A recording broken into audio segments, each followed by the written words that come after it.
the 1988 American League Championship Series. Brought to you by the good time, great taste of McDonald's.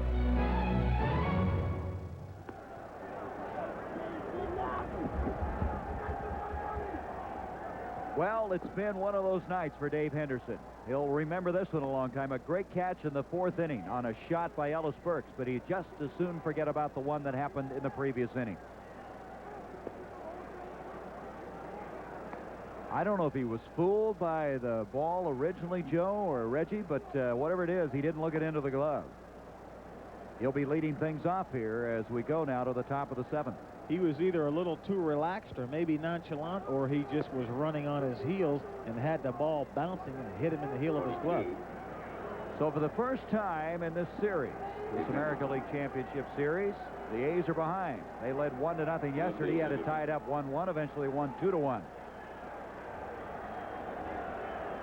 Roger Clemens now, staked to the 2-run lead, will face Henderson, Canseco, and Parker. 0 for 2 is Henderson. He was a strikeout victim in the fourth and flied out to right back in the first. A lot of goose eggs on that scoreboard.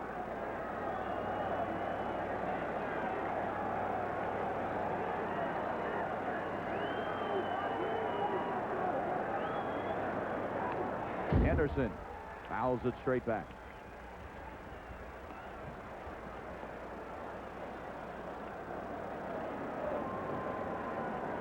He had the game-winning RBI yesterday.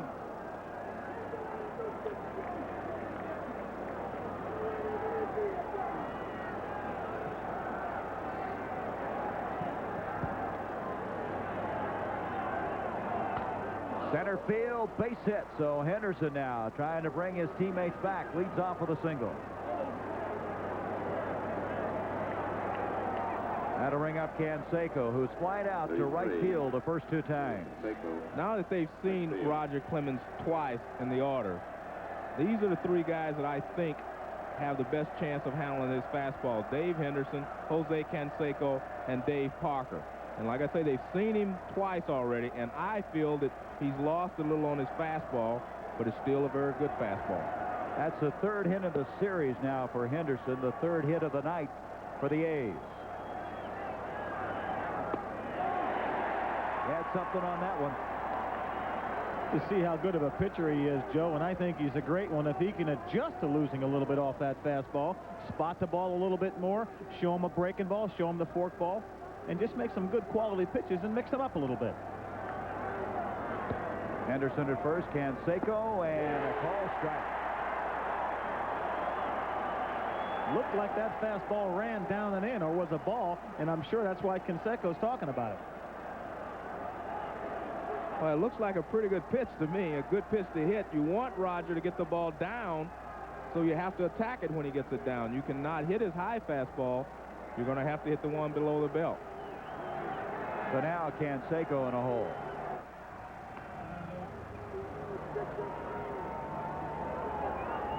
Facing a guy like this in a situation like this, really at a disadvantage. He can do anything he wants. He can waste the pitch, throw you a breaking ball, try to make a perfect pitch. 0-2 to Canseco. Fly ball high in the air to left field. Greenwell watching that one. It's gone off the screen. And his second home run of this championship series, and we're all even at 2.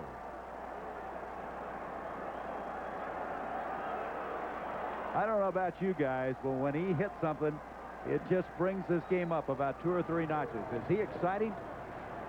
There's no doubt about that one, and we could attest to that by taking a look at Greenwell. He just looked up in the sky and didn't even move. It was a no-doubter right from the crack of the bat, and we see the big bash. Well, he gets a fastball down. Watch this fastball. It's not the high fastball he's been swinging and missing. And as I mentioned, I think these guys can handle his fastball, and when he loses just a little bit, he becomes target practice for a guy like Canseco. Remember now, that was an 0-2 count. That's called a bad pitch. That is a bad pitch, no doubt about it. Well, Canseco made it a bad pitch. That's a pretty good point. Joe, I think that he could have wasted a pitch. He could have thrown a high fastball, could have thrown a breaking ball. There are a lot of things he could have did there. He could have tried to make a perfect pitch. That ball was right in the fat part of the bat. Well, Too much wide of the plate is what they call it. Both hits by Canseco in this series have been home runs. You know, Oakland out-homered Boston 13-1 during the regular season. Now they're 2-0 in this series. Parker continues it. It's going to drop in for a base hit. So 3 straight now. And I got to hand it to you, Joe. You kept saying something was happening out there, and right now it looks like you knew exactly what you were talking about. Well, it was just the 3 guys coming up this inning that I thought could handle his fastball even when he's fresh. And I think he's a little off his game right now, but those 3 guys are not off their game. 2-2, a runner at first.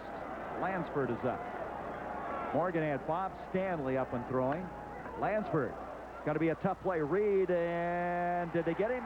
They did. They just got Parker at second. The umpire sure confused me, that's for sure. And here comes La Russa. He's charging out there. Well, I'm sure he's coming out because of the call, the way he made the call. He had the left arm in a safe call and the right arm in an out call. Reminds me of the play at third when Ken Kaiser didn't give any call. He did a slam dunk move. I've never seen that one before. Cost, the second base umpire, and Tony came charging out. He wanted to be absolutely sure that he got his 2 bits in here. Is that called a stammer in giving your sign? Certainly indecisive. Plus, I don't think he's giving Tony La Russa the answer he wants to hear either. Here's Did you the play expect him again. to? I don't know if we'll be able to call it from this angle. Very close play. Heck of a play by Reed just to get to the ball. Right. He makes a good play. We'll get a better look at it from this angle, maybe. No, you can't tell. Greg Kosk, look at that right there. You're out and you're safe, but you're out. Well, if you make it call both ways, you can't go wrong, right? Well, anyway, Parker's erased at first now. On the fielder's choice is Carney Lansford. Still 2 runs in, and Hasse at the plate. Again, that was a very strong play by Reed on the backhand to get the ball over there and to keep it from going into the outfield. This crowd's kind of quieted down, isn't it? That home run by Canseco will quiet you down. Hasse fouls it straight back. He has certainly done the great play there by Jody Reed. Stays on his feet and then has enough of a sense about the play to go on and throw it. I didn't think he was going to have a chance. Now, wait a minute. Was there a balk call on this? Morgan now is going to come out. He's going down to the third base umpire who would be calling that. Ken Kaiser. It's not a good inning for the umpire. So it is a balk call as Lansford is given second base. But Ken Kaiser's telling him that you cannot come out here and argue a balk call as well. You can't argue a balk call. Well, he's doing it, Joe. Somebody forgot to tell Joe Morgan that. I can see where Joe Morgan would be upset, but you cannot argue with an umpire over a balk call. Well, we said going into this championship series we'd let Joe Morgan take the balk calls, right? And look at this. No discernible stop, evidently. And Kaiser's telling him to go back to the bench, which is what he has the right to do. I guarantee you if this was not a playoff game, he would have been thrown out because you cannot go out and argue a balk call. Well, you wonder what that does to Clemens' concentration. He's over there now, along with Kaiser and the skipper. I do not like balks, but it looked like, as you described it earlier, Joe, he did not have a discernible stop. Again, we gave Morgan that full responsibility. Let's look at it again, Joe. You're the guy that's going to pick up the balk for us. That is not a discernible stop, and I certainly understand that. And that's I don't a new like story for you. You said you never could figure out. I don't like the rule. I don't like it happening in this situation. Ron Hasse wouldn't be able to steal a base if he was in a sporting goods at night when it was closed. You know, so it's almost seemingly unfair in a big game like this. But that's not a discernible stop. Now the home plate umpire, Henry, is over there visiting with Joe. Joe may wish he was driving that snowplow right now. Boy, that really, what it does, see, Hasse at the plate is easy to double up. Doesn't run well, and of course that takes him out of any double play possibility, and of course puts Lansford in scoring position. Strange inning. Well, what you see there is Tony La Russa trying to figure out how they let Joe Morgan come out and argue over a balk call when that's against the rules.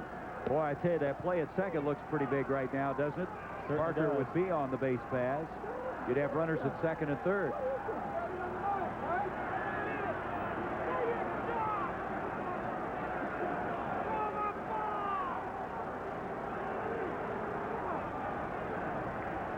Well, you wonder now if Tony's arguing about if that constitutes a visit to the mound.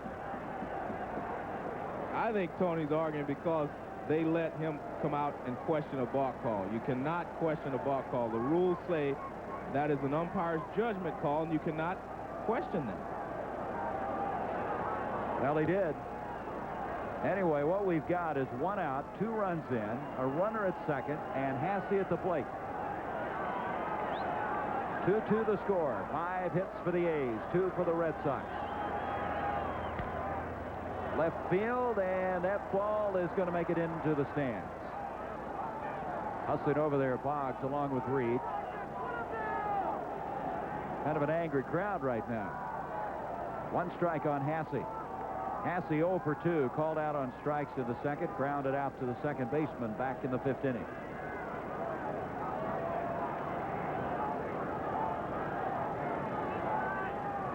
Lansford, who's a very good base runner, has surprising speed, is down at second as you look at Bob Stanley.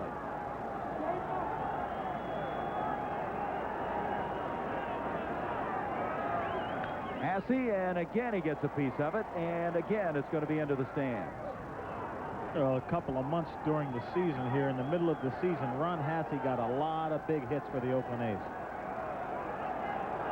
He had a great August. He hit .346. Playing on some pretty bad knees, but he's been a very good role player. He certainly has. 2 strikes now on Hasse. 1 out. Trying to bring this guy home.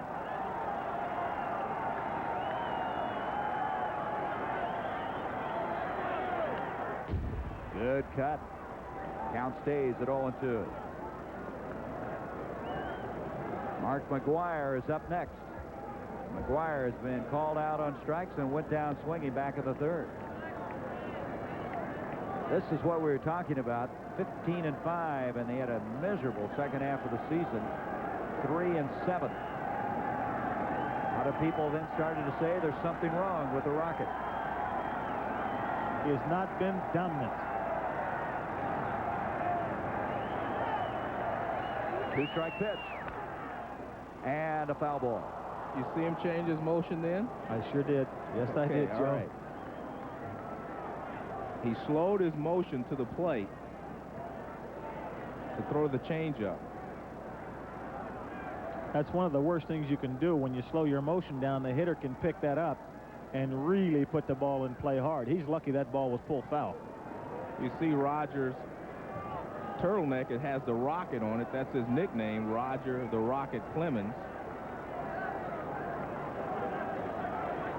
The ball off the bat of Hasse, that ball is almost fair and would have been a double. Lansford could have walked to him on that one had it been there. Certainly could have. 2 strikes now on Hasse again, fighting off Clemens. Just missed outside. Boy, that had to be a tough pitch to take. Well, Rich Gedman and Roger Clemens thinks it was a tough pitch to take. We'll get a look at it here. You see the target. He raises it up a little bit. Well, the A's right now are staying off that high fastball, that questionable fastball, trying to bring that ball back into the strike zone. 1-2 now on Hasse. Little number, and Boggs is over to get it, and going back into second is Lansford. Be interesting to see what happens now. McGuire has been struggling against Clemens, struck out 4 or 5 or 6 times, but he's been catching up to the ball a little bit more each time. And as you say, Joe, Rogers might be losing a little bit off of that fastball. Well, we'll find out right away if Rogers is going to go to the breaking ball and try to stay away from McGuire, or whether he goes after him with the fastball as he has done the first 2 times here in the ball game. McGuire was 0 for 4 yesterday and struck out twice here tonight. Lansford still down at second with 2 out. Good cut. I think that's exactly what you're talking about, Reggie. He had a good feeling about himself on that swing. Especially in situations like this. Mark knows the game is in balance, is what I call it. Tie score right now. He also knows he's 0 for 10. He also knows he struck out 6 times. So he knows he has to make an adjustment, cut down on the swing a little bit, and get the ball down. If he doesn't, he's going to continue to do the same thing. He's aware of that. 0-2.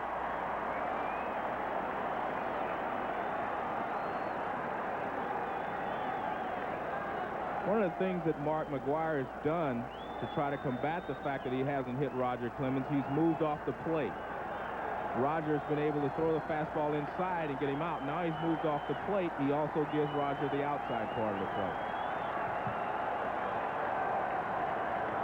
0-2 pitch to McGuire, and it gets to the backstop. Lansford will go to third as Getman chases it down. So now at third base with 2 down, Carney Lansford. That'll be scored a wild pitch. He's trying to go away with the fastball, and he holds on to it a little too long, and it gets away from Gedman. Here's Lansford down at third with 2 out. 1-2 now on McGuire. Top of the 7th. We're all even at 2. 2-2. Seems to be struggling a little bit. He's a little wild right now. He's wild around the strike zone. McGuire, who had some back problems late in the regular season. That's a pretty good number. It certainly is.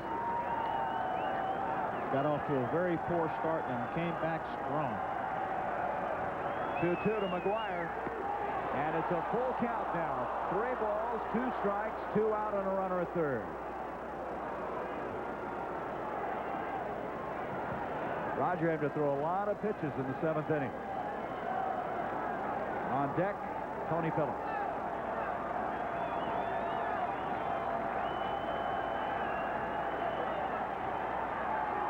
Two.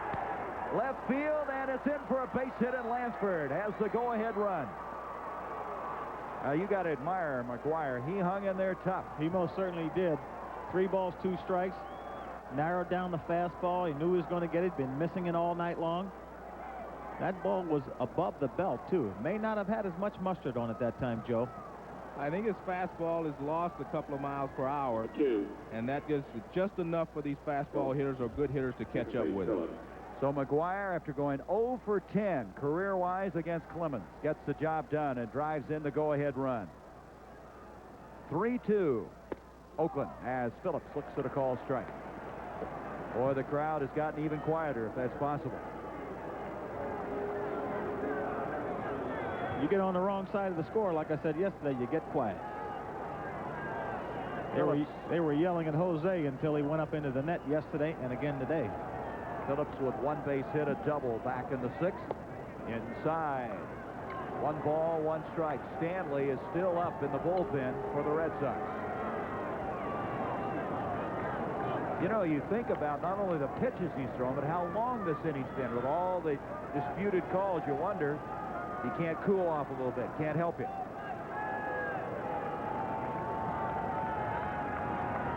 1-1 to Phillips. Marty Barrett will end it.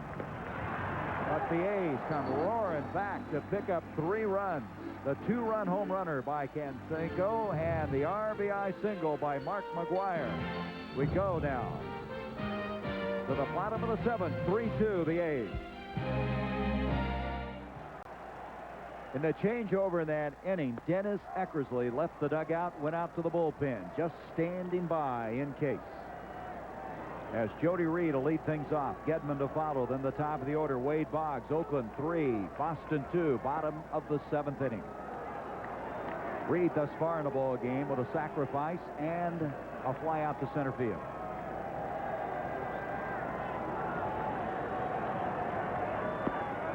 Storm Davis, after falling behind in this ball game, now staked to a 1-run lead. He's given up 2 hits thus far. He's talking to the bullpen coach Mike Paul early tonight. He said when Dennis Eckersley gets up and takes his jacket off and starts playing catch, you're going to see him in the game. 3-1 now. I mentioned to La Russa, I said, would you use Eckersley again? And he says, we never know how much we'll use him until he throws in the outfield before the game. They see how his arm responds. Total pitches approaching 100. That's going to hook towards the left field foul line, and it's out of play. Just foul. Almost shades of Carlton Fisk in 1975. 75. That's when you Joe remember played that, huh, Joe? Whenever I walk in here, I start waving the ball foul. There's a shot. Looks like Carlton Fisk. He was looking for it to hit the foul pole. Well, not quite as theatrical as Carlton was dancing around, and boy, he comes back and gets him. Strikeout for Storm Davis. That's his 4th strikeout of the game, and that'll bring Gedman to the plate. Leadoff man erased here in the 7th.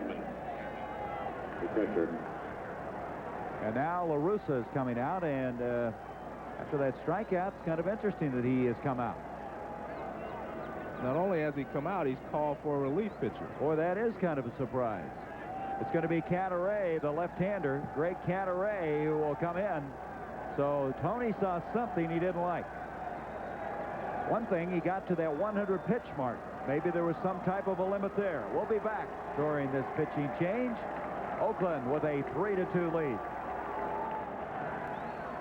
Back at Fenway Park, the left-hander Greg Cataray comes in relief of Davis, who went 6 1/3, gave up 2 runs, only 1 was earned, 2 hits, walked 5 and struck out 4, and that last strikeout was his last batter he faced as Gedman fouls it down. Well, I think what Tony La Russa is doing here, he has Rich Gedman and Wade Boggs coming up. So he'll bring Cataray in, the left-hander, to try to get these 2 guys out. Now, if he needs to, he can go to Dennis Eckersley next inning if he has to, but he wants Cataray to try to get someone out right now. Cataray this year has been very effective. He's 5-2, an ERA of 2.89, and 3 saves. He's been the middleman. High, and now the count goes to 2 balls and a strike. There's Eckersley, and we mentioned in the changeover on the last inning, he went dashing out to the bullpen just in case. Gedman, fly ball, right field. Canseco's going to have to hurry. That ball is out of here. A home run.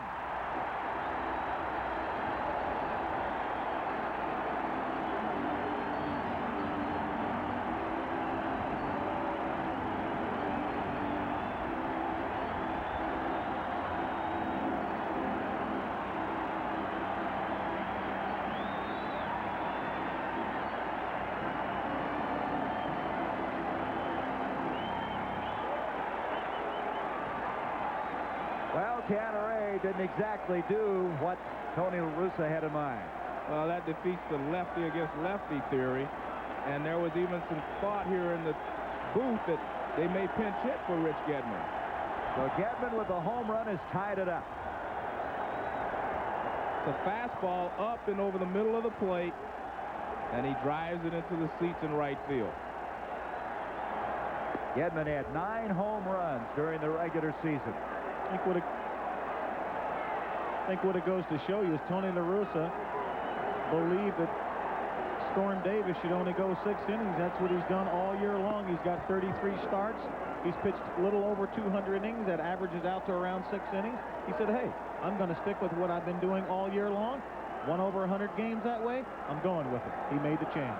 1-2 now on Boggs, and the count now goes to 2-2. Well, Davis, if you're wondering, threw 102 pitches, and his last pitch was at 91 miles per hour, so he still had some pretty good velocity.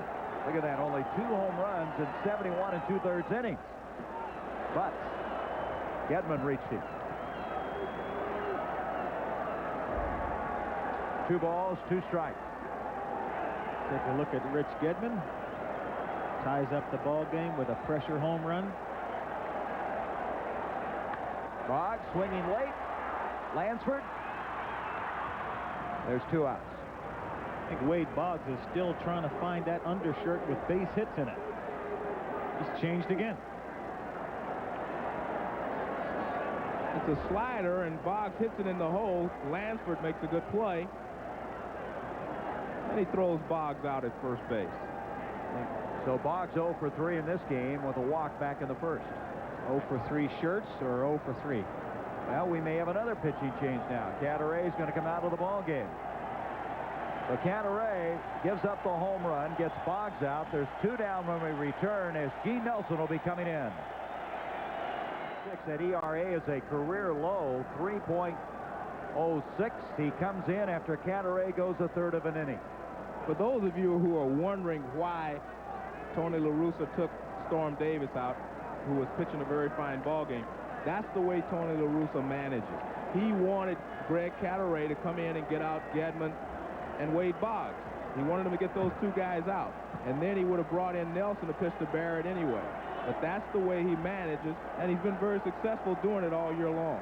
Won 104 ball games, 105 counting yesterday. By the way, we've just been told that home run by Gedman is the first one he's hit off of a left-hander all year, and Nelson got Marty Barrett's attention. So that would go back to what your theory is, that Cataray really against Gedman, percentage-wise, is in great shape because Gedman had never hit a home run against the left-hander this year. Boy, Barrett had to hit it, didn't he? And one thing about percentages, Gary, over a whole season, percentages will hold up. But in a short season, a short series, percentages do not always work. You have to go on instinct more than percentages. You were talking about that last night. Here's Barrett, third base. Lansford with another nice stab. Well, that'll get him out of the inning, but Gedman tied it up. So we're all even after 7 innings. Oakland 3. Now Boston Red Sox 3. It goes 7 innings, giving up 3 runs and 6 hits. Here is Paul Molitor with the inside pitch on Bob Stanley. Bob Stanley is a ground ball pitcher who can be effective against right-handed hitters or left-handed hitters. Against right-handed hitters, he tries to get them out with sinker balls down and in. Against left-handed hitters, he also likes to throw that sinker, but he adds to that a palm ball that breaks down and away from the left-handed hitter. Now, as a hitter, the main thing you want to do is try to get him to throw the ball up in the strike zone. Amazing story about Bob Stanley. He had a severe hand injury in the offseason. A lot of people felt he'd never pitch again. Started out the year throwing tennis balls, has come back after a severely severed hand, and now he'll face Walt Weiss. He'll be followed by Plona and Henderson. You know, in facing Bob Stanley, which I've done a bunch of times, you've got to look for the ball down and not try to turn the ball, meaning don't try to pull it as a left-hand hitter. Try to hit that ball over in the left center field gap. Walt Weiss trying to butt his way on. Boggs comes up throwing.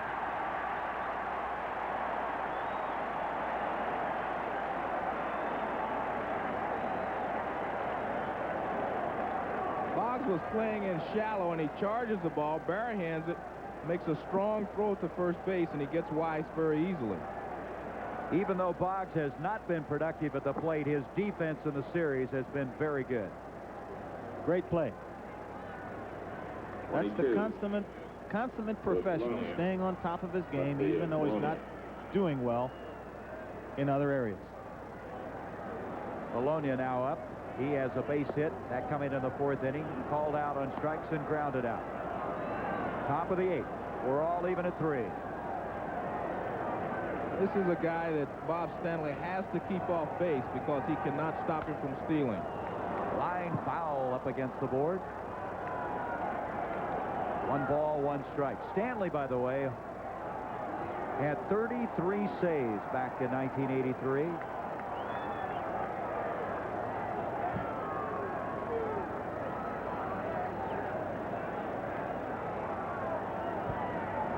1-1, and he's going to try to bunt his way on, and Barrett charges.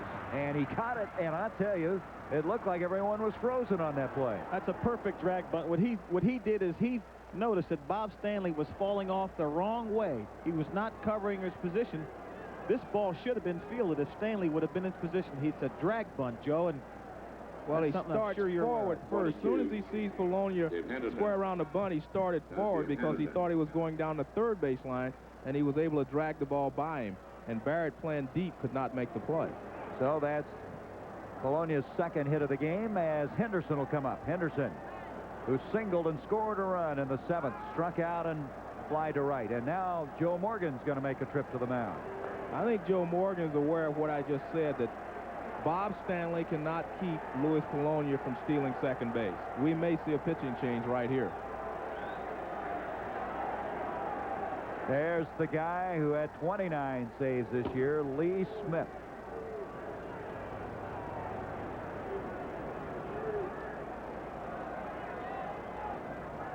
Stanley, 6'4", a 225-pounder, had a tough time trying to get over to that ball.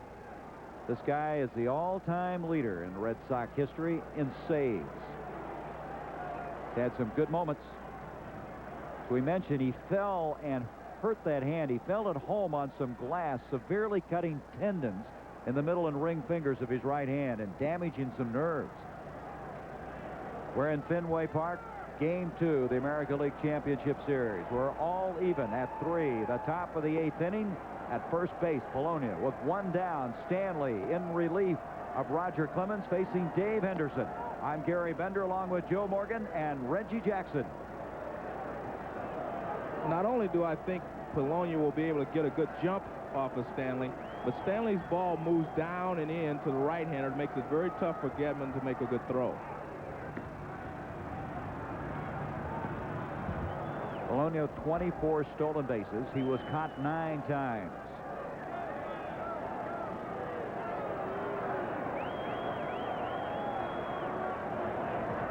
He's not going, and he put that one under the chin of Henderson.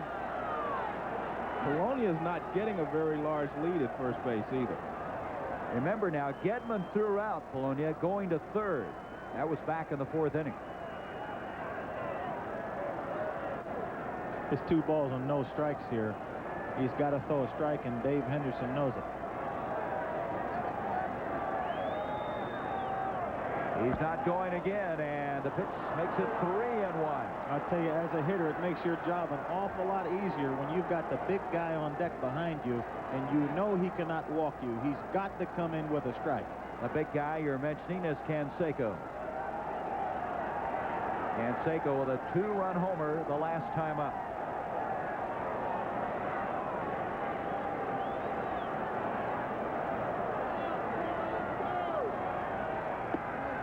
He walked him. So Henderson goes down to first. Polonia goes to second, and Morgan goes to the mound.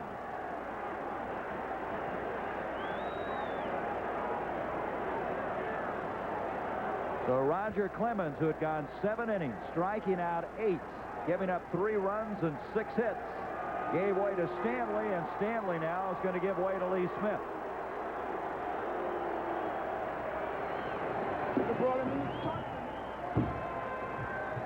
So the guy who was, a lot of people feel, the difference maker, the final piece to the puzzle when he was acquired from the Chicago Cubs in that trade for Al Nepper and Calvin Schiraldi, just missed 30 saves, which would have given him 5 consecutive years of 30 saves or more. He's been hot and cold since he's been here.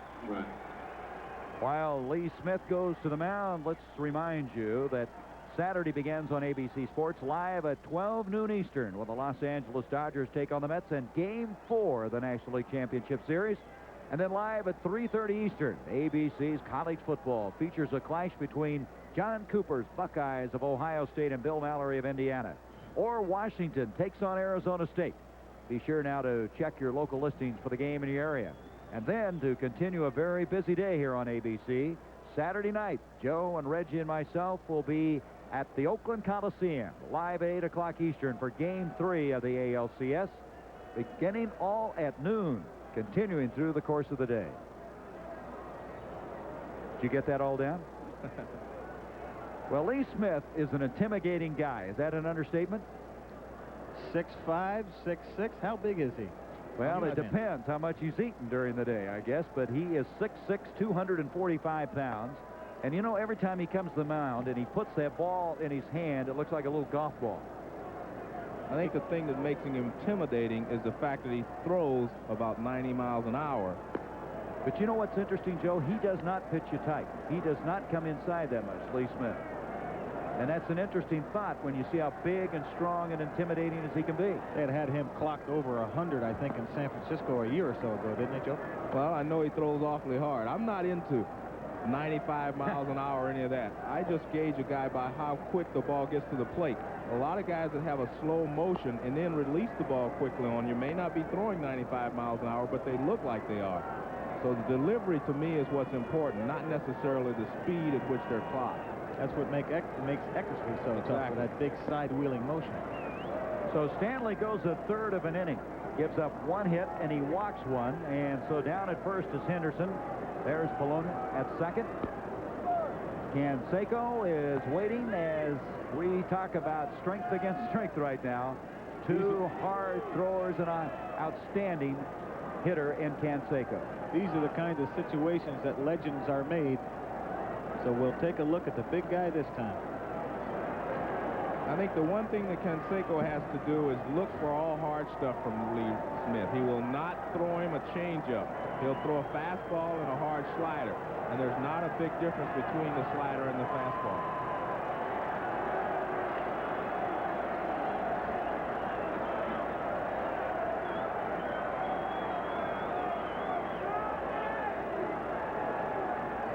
Two men on and one out. 3-3 the score.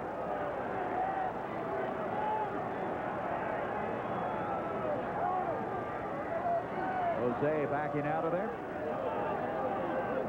In a situation like this, I can remember being at the plate, and I'm sure Jose is the same way. You hear nothing. You just concentrate on the baseball, the pitcher, and the job you've got to do.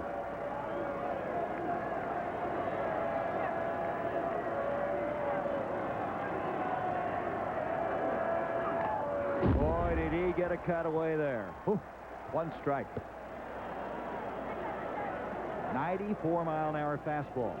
These are the things you want to do. Make sure you get a good full cut. And right there, he had the fat part of the bat right on the baseball.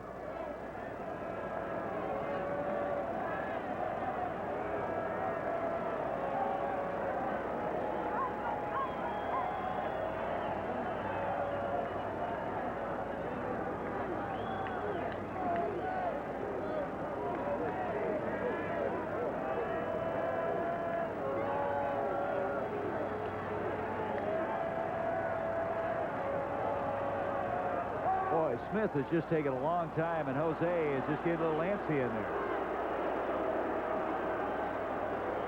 I think they're both concentrating to the best of their abilities. If they feel a little bit uncomfortable, they're going to step out. I feel when a guy steps out, he doesn't have it all together. He had it all together the last time up. A two-run home run. When your concentration is on the money, you're going to stay right there because you're ready.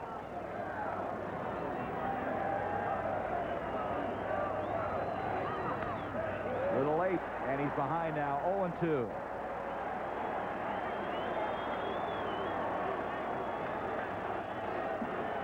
Just like yesterday when he hit the two-strike home run, the 3-2 strike home run against Hurst, the 0-2 strike home run today against Clemens. I'm sure that Jose is going to shorten his swing and put the bat on the baseball. He's still got great power when he does that.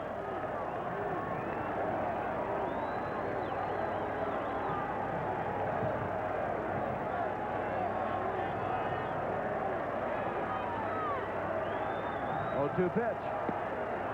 And Getman can't locate the ball, and Polona goes to third. That's a big play. Well, it's a good heads-up play by Polonia because he's aware that the ball gets away from Gedman right now, and Gedman doesn't exactly know where it is. And by the time he finds it, Polonia is already at third. Earlier, Gedman cut him down going to third. That ball should have been caught, Joe. It was only about a foot off the plate. Pass ball, and runners now on the corners. 1 out, 1 and 2 the count on Canseco. Infield is coming in now. They have shortened it up. All tied at 3. If he hits the ball anywhere to the left or right of any one of these fielders a foot or more, they won't catch it. He hits the ball so hard. Turn a 300 hitter into a 400 hitter. I'm a little surprised that they're playing the infield all the way in. You would normally, in this case, play the infield halfway so that if a ball is hit sharply at one of your infielders, your second baseman or shortstop, you could turn 2 and get out of the inning. 1-2, and it's now 2-2. And ooh, I tell you, Jose leaned in on that one. Joe, I agree with you. I think the infield is too far in because this guy hits the ball so hard. That was a 95-mile-an-hour fastball. That's what you call laying off a borderline pitch. He's not going to hit it. He has shortened down his swing. His concentration is on the beam. 2-2 pitch. And it stays there. Boy, you can just feel the tension between this guy and the man on the mound. Two giants going after each other.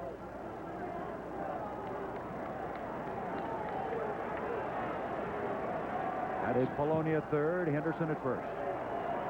Both these men very aware of what this situation means. 1 out, 8th inning.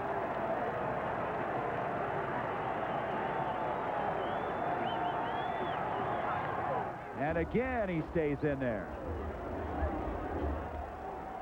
We're keeping the radar gun, and that was 94 miles per hour.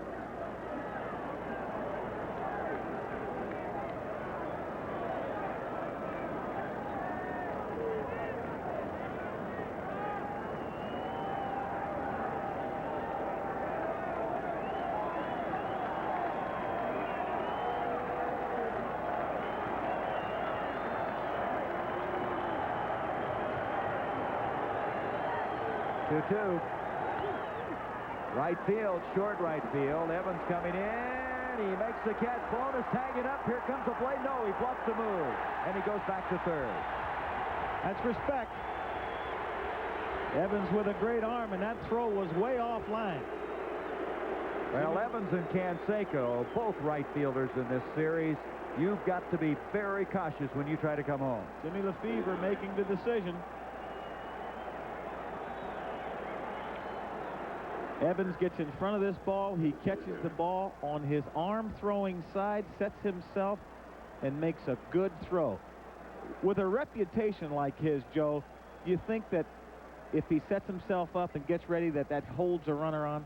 Well, I think what happened there is you have Dave Parker coming to bat, a left-handed hitter against the right-handed pitching Lee Smith, and I'm sure LaRussa and Lefevre are aware that Dave Parker has faced Lee Smith many times, and they do not want the guy to get thrown out at the plate with a Dave Parker on deck. I think if they had any kind of chance of making it, they would have let him go.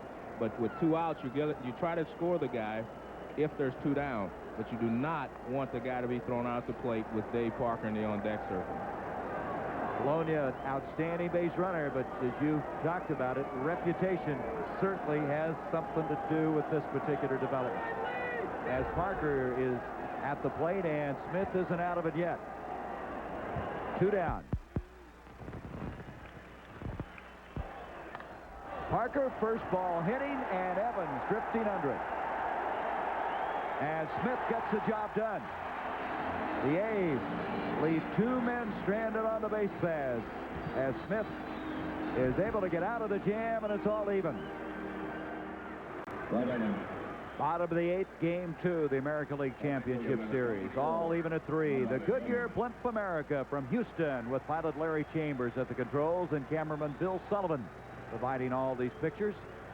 And there were some really dramatic shots in the top half of the 8th in that confrontation between Smith and Canseco. G. Nelson continues on the mound now for the A's. as Smith coming in facing two batters and getting both of them to fly to right. Evans, Greenwell, and Rice. Evans has walked and scored a run, popped up and fly to right.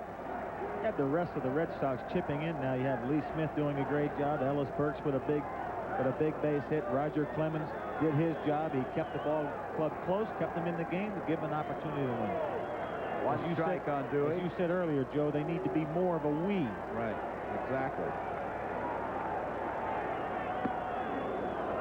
In tight, and it's 1-1. This guy, Gene Nelson, has done every and anything that the ball club has asked him to do. Pitch long, pitch short, start, anything. 2-1. Nelson pitched for La Russa in that year the White Sox were so successful, winning the American League West.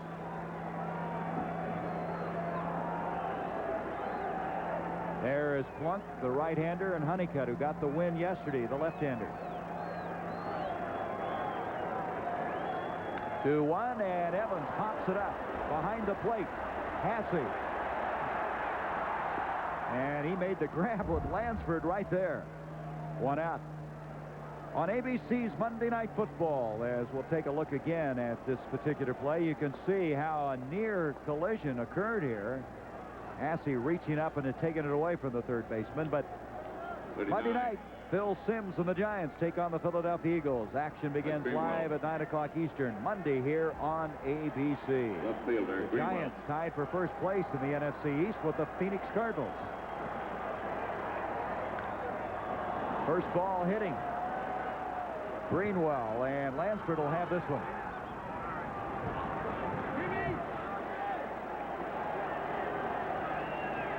So very quickly 2 down, and Jim Rice will come up. Rice reached on an error, popped up and fly to left field.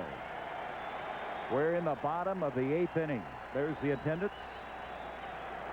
So what's that now? 58 consecutive games, 30,000 plus here in Fenway Park. They're going to add some luxury boxes and some seats as soon as this championship series or possibly the World Series is over. 1 ball on Rice.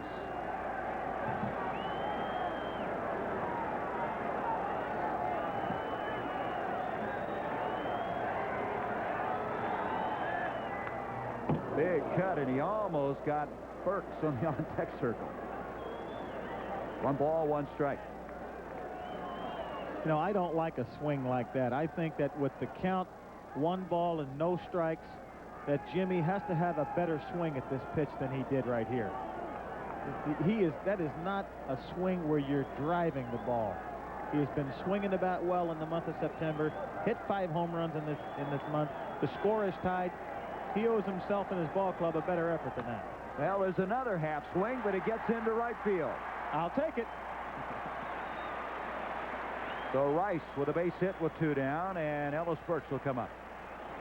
Now Phillips looks like, did he hurt himself? When he went lunging for that ball, he gets up, bends over. And now we're going to have a pinch runner. It's going to be Romine, Kevin Romine, who was a pinch runner yesterday coming into the ball game. That's what they did for Rice yesterday. Took him out after he walked. Today's ball game, I think it's a better situation to do that because he represents the go-ahead run. And yesterday's ball game was still the 7th inning, and you wanted to, you know, it was a tie ball game. So Burks comes up. He singled to drive in a run back in the 6th inning. Then had a remarkable catch made against him by Henderson in center field, and then lined out to Lansford. So he's hit the ball well tonight. He's hit the ball hard 3 times tonight. Romine down at first. Very good speed, as you might suspect, if he comes in as a pinch runner. McGuire will hold him on.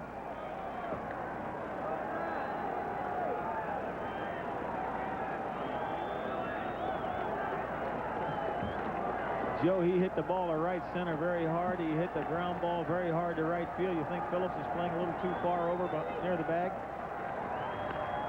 Ground ball to short. Weiss will go to the force, and they're out of the inning.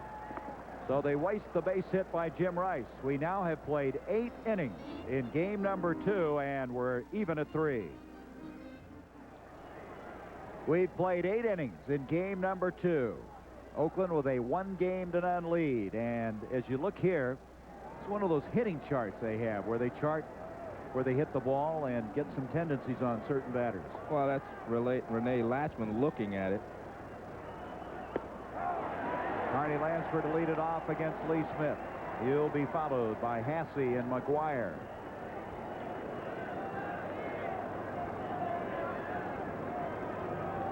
Lansford scored a run back in the 7th after reaching on a fielder's choice. Right center field, Evans, who's been a busy man out there.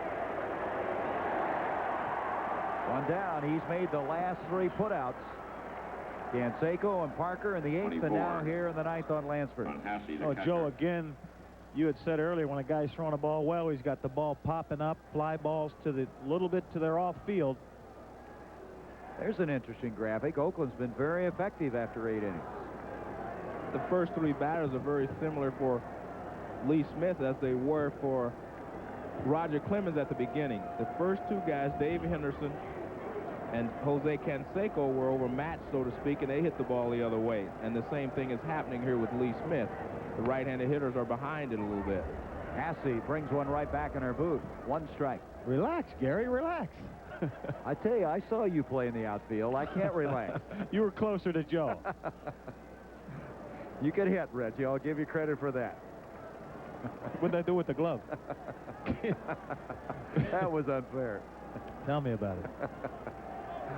1 out now.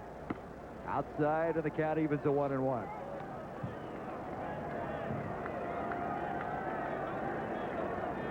Smith, the 3rd batter, as third pitcher, as Mark McGuire stands on deck. McGuire, remember, singled to drive in a run the last time. 2-1 on Ron Hasse.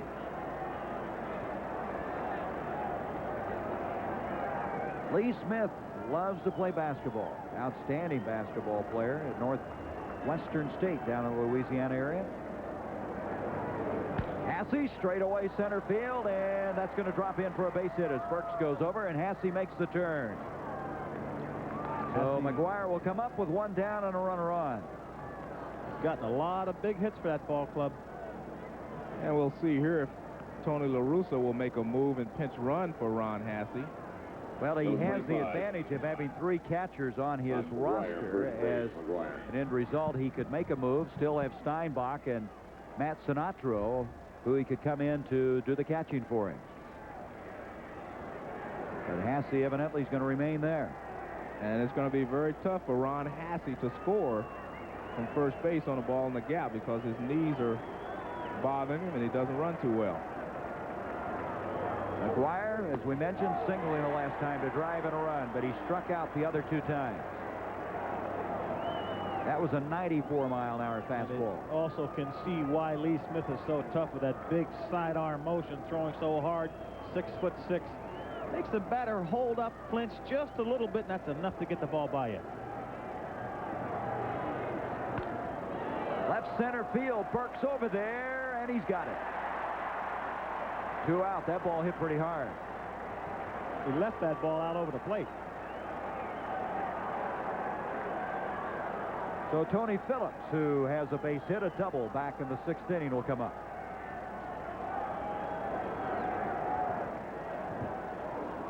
Number 2. One reason they may have left Hasse in, I would assume, is that he and Eckersley work so well together. That's one of the reasons they made the change yesterday late for Steinbach, and that's probably where they're headed is with Eckersley coming in. Eckersley's up right now throwing, and Mike Paul told me before the ball game when he's up 99% of the time you're going to see him. No wasted energy. Well, I don't believe they'll bring him in unless the A's score a run here. And I think they got him up to get him loose in case the A's scored a quick run. He would come in to pitch the bottom of the 9th inning. 2 down now with Phillips at the plate, a runner at first in Hasse. They appeal down the 3rd base line, and it's a strike. How about that style of Mr. Kaiser? A little more dramatic than the one at 3rd base earlier in the game.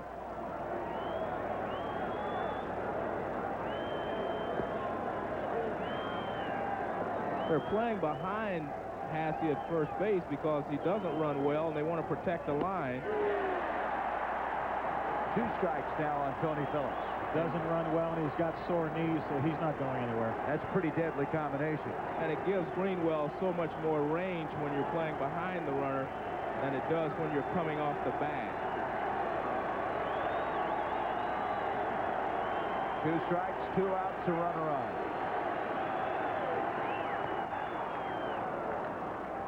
One and two as you look now to the Red Sox bottom of the ninth. Benzinger, Reed, and Gedman will be coming up.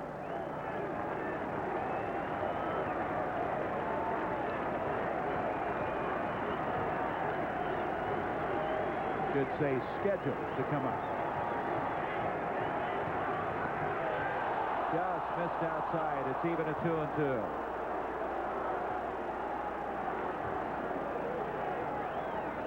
This guy made 64 appearances this year and had 29 saves.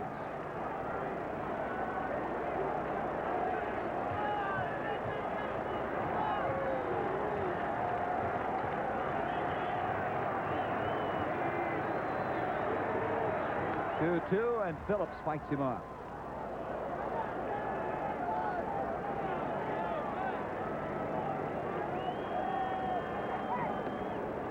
Okay, that face shows it all, doesn't it? On deck, Walt Weiss. Weiss 0 for 3 tonight.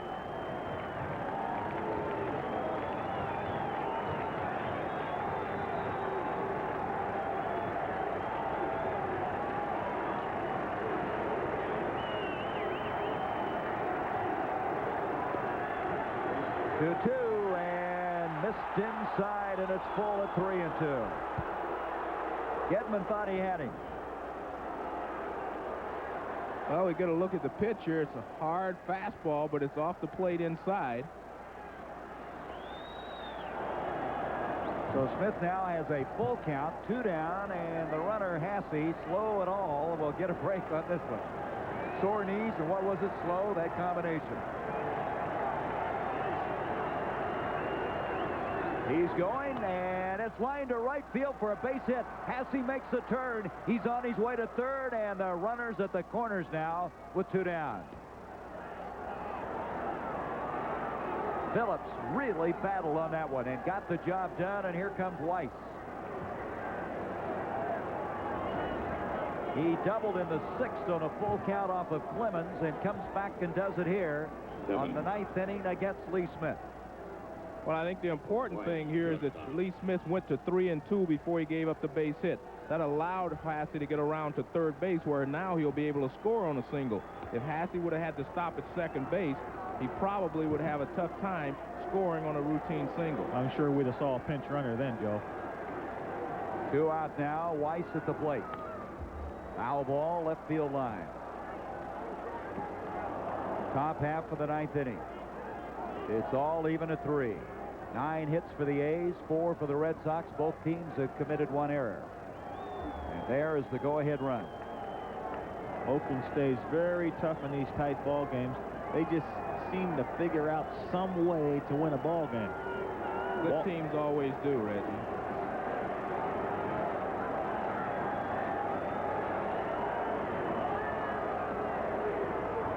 Weiss, left field, and that one's going to make it into the stands.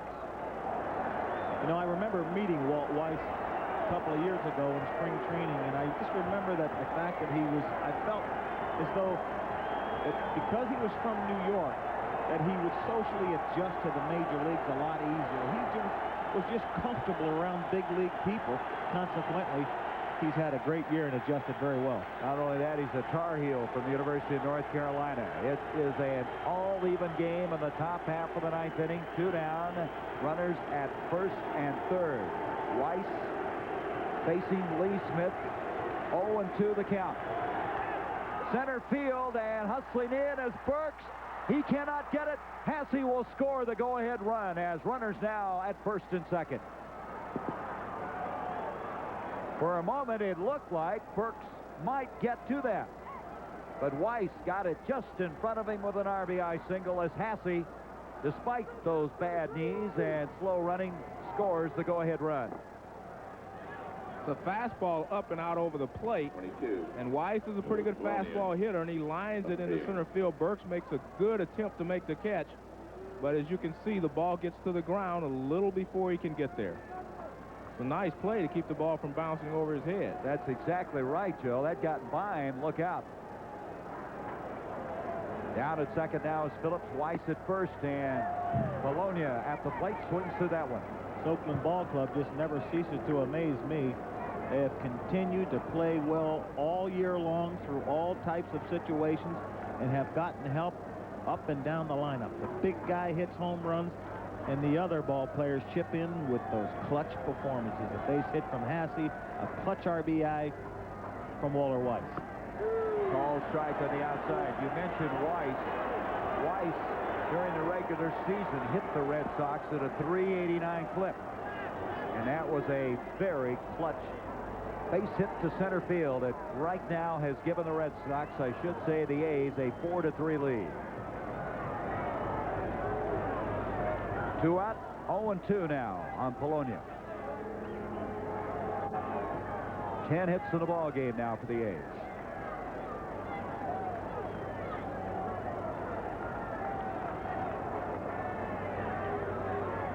And he struck him out. But the Oakland A's on a base hit by Hasse, a base hit by Phillips, and the RBI single by Weiss take the lead.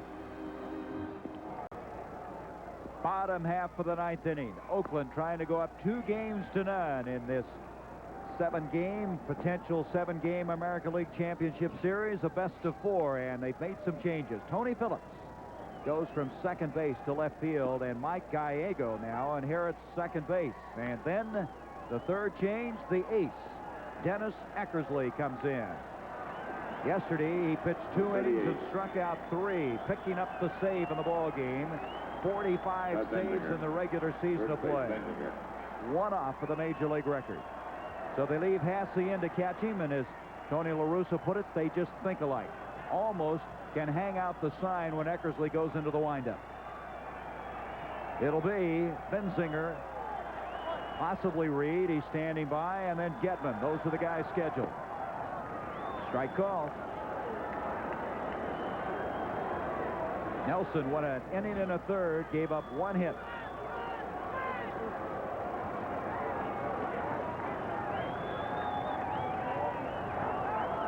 These next 3 hitters, the first 3 hitters for the Red Sox, know the job that's in front of them.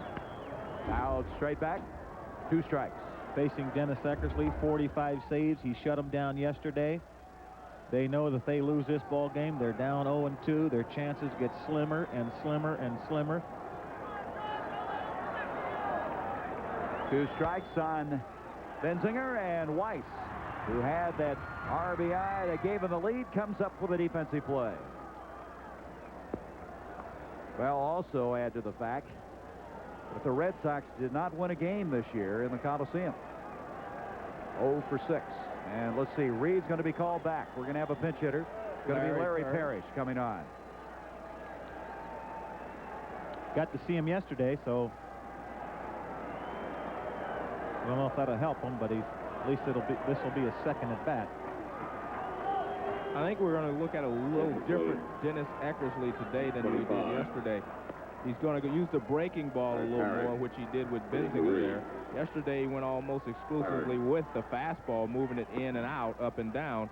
And I think he'll mix in a couple of breaking balls to Larry Parrish in this at-bat. You know, I'm sure he's going to be very careful, though, Joe. I remember here last year, Dennis Eckersley on the club with, and I was on the same team here with him and the A's. He threw a slider here to Jimmy Rice, and Jimmy Rice hit it into the net for a 3-run homer. I'm sure he's going to be very careful if he throws a breaking ball. Well, Parrish struck out yesterday in a pinch hitting role. The thing that you got to consider, and I know you talk about percentages and all the history of this game, in the playoff series, the championship series, for the teams that have lost their first 2 games at home, only 2 of the 11 were able to go on to win the championship series. That's what you got staring in your face if you're a Boston Red Sox fan or player. So Parrish with 1 down, pinch hitting for Jody Reed. Eckersley just misses on that one. 1 ball, no strikes, 1 out. Bottom of the ninth. 4-3 Oakland. That evens it up at 1-1. Parrish coming over from the Texas Rangers. He was released by the Rangers, and he's hit some big home runs for this team.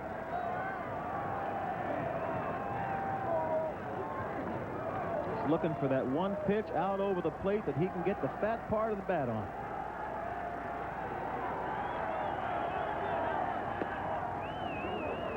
Two balls, 1 strike. A lot of people said that Eckersley has not been as effective this year if he pitches back-to-back, day to day. That one is nubbed off the end and may have broken his bat and did. May have broken it. May have. You Yeah, can hear it all the way up around. He'll get a new one, and the count goes to 2-2. That's what you call getting deep in his pitching.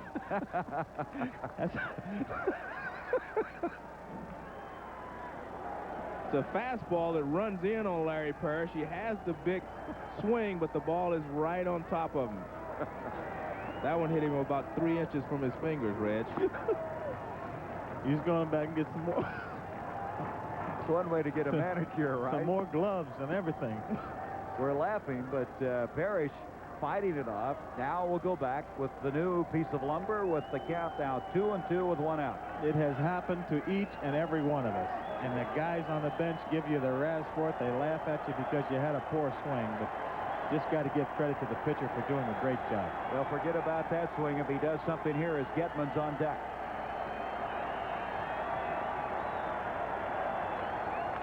This time he reaches out, pops it up, and Gallego, who's come in defensively, will put it away. And they're 1 out away from going 2-0 in this series. And that's perfect pitching from Dennis Eckersley there. He throws a fastball in on his hands. He gets him conscious of the fact that he has to protect the inside, and he throws him a slider on the outside corner, and all he can do is reach for it. He was protecting his hands again, falling away from from the plate. He just was able to reach out and loop that ball to Mike Gallego. Gedman with a home run back in the 7th inning. 1 for 3, and he fouls it back. This guy, Rich Gedman, has caused a few people some nightmares. In 1986, he was the guy they brought in a left-hander to face, hit him. We wound up losing the ball game after Henderson hits the home run. Eckersley with 1 strike on Gedman. He steps out. Again, going with the percentages, trying to bring in a lefty. Bingo, he gets hit. Of all things to happen. Fly ball, left field. Going back is Phillips on the warning track, and the Oakland A's take a 2-0 lead in this American League Championship Series. They'll head to the Coliseum and pick up the action on Saturday. I'm sure thinking as they go out there that they swept the Red Sox in the regular season 6-0. So Tony La Russa goes to Eckersley, who gets the job done for 2 games in a row. And I thought you said it very well, Reggie. These guys just find a way to win. There you see the reaction of the Oakland A's as they see the fly ball go out to left field. And when Tony Phillips makes the catch, they know they're up 2-0. Bob Welch will start in Game 3, and he is 12-4 this year in the Coliseum, and it'll be Mike Boddicker for the Red Sox. That is why they held him back, because he is very successful over there. So Nelson, the winning pitcher, Smith, the losing pitcher, and you got to give a lot of credit to Smith. He really battled in the 8th inning, coming in relief and getting both Canseco and Parker out of there, but then it was the bottom half of the order that caused the damage. Hasse along with Phillips and Walt Weiss. Weiss with the game-winning RBI. So the save goes to Eckersley. He now has 2 saves in 2 games. Canseco with his 2nd home run, a 2-run shot, and Gedman parked 1 in the 7th inning. Well, this Oakland Ball Club is playing mighty, mighty well. And again, the Red Sox, they did erupt. They did get some runs. They did get some hitting that eventually got them rolling. So once again, the final score is Oakland 4, Boston 3. Tomorrow on ABC Sports, the Los Angeles Dodgers battle the New York Mets in Game 3 of the National League Championship Series.